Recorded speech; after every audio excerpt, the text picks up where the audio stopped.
Hello and welcome. In this problem, we will be discussing a problem from CSIR UGC NET 2019 June, a physics paper, and the problem goes something like this.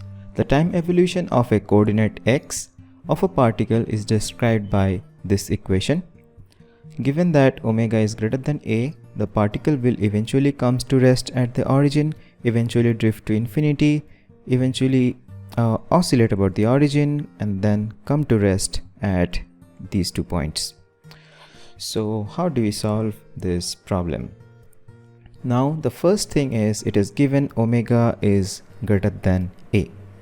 So when omega is greater than a, as you can see in the equation, so omega 4 minus a4 can be approximated as omega 4 because it is greater than a.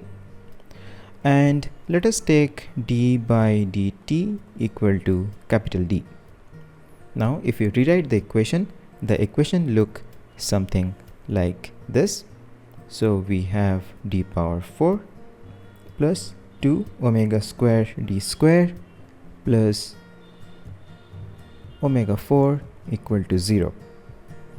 So this is basically d square plus omega square equal to 0, then d equal to plus minus omega, plus minus I omega. So this is the equation we are getting. Now we all know it very well. The solution of this equation is a e power I omega plus b e power minus I omega, right?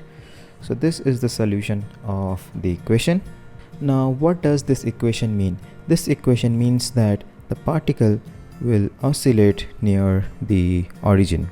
So this is how you can easily solve this kind of problem from the CSIR NET examination and score good marks.